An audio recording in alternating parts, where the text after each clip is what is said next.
Welcome back to another week of Let's Talk About It. I'm Denise, and I have my husband, Dr. Wright. Let's talk about it. One of the questions that we get often is, what? When you're going to have babies? Absolutely not. You're not having any biological children. No, we both have 2 children apiece, and we bring them together. We have 4. And a dog. And businesses. So we're good. No biological children in that sense. Maybe more animals. Another one is, how is co-parenting? How is co-parenting? We here. It's not for the weak. I can put it that way. It's not for the weak, and it's different. It's definitely different from when everyone's your biological children. And actually, I feel, especially as a man, as a Jamaican man, I feel like I can parent harder if everybody is mine. But then, you feel like at the end of the day, there's emotions involved. You don't want to traumatize anybody. There's already trauma there coming from, divorce situations and then bringing people together. So you tread lightly, or lighter than you normally would. So I'm still trying to make sure I'm imprinting something on them to be, good individuals, good stewards of the earth and citizens and all that kind of stuff. Aim for the stars kind of thing.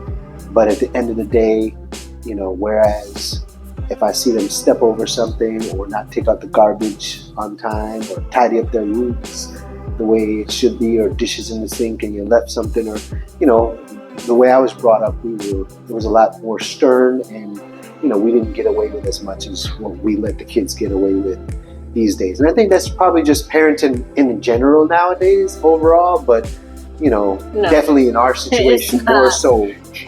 Yeah, the kids don't have chores lists and stuff like that I grew up with, like make sure you go cut the yard. They get away with a lot of things in a blended family, or I would call it blended family.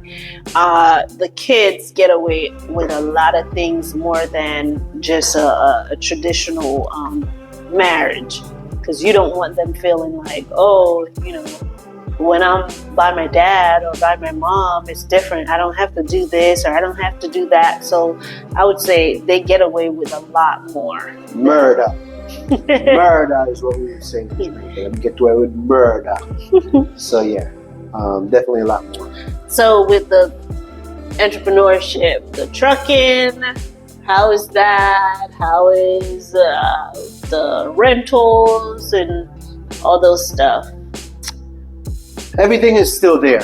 Business is business. We'll start with the trucking. With trucking, we started. When we started, 2020 or 2019? 2019 we started with trucking, but it was as they would say, there was a movie called The Perfect Storm. It was basically the perfect storm.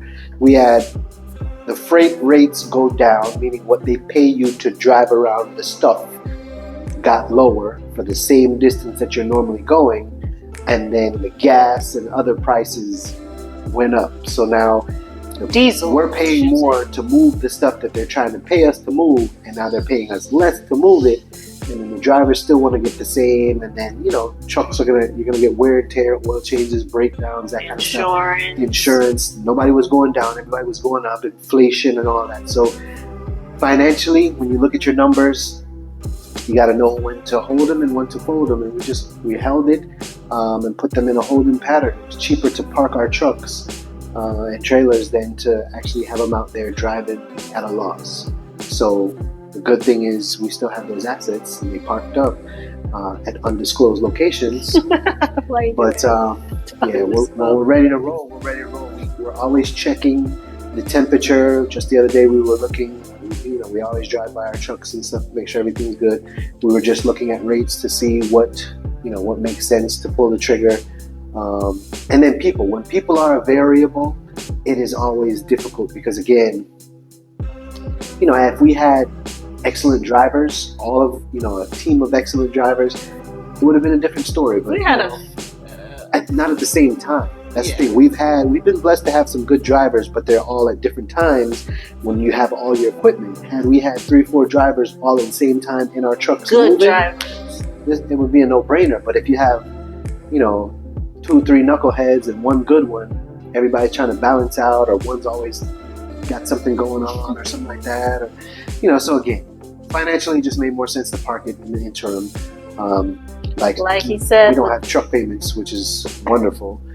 So we have the luxury to do that and just wait for everything to kind of even out a little bit more, and jump back in.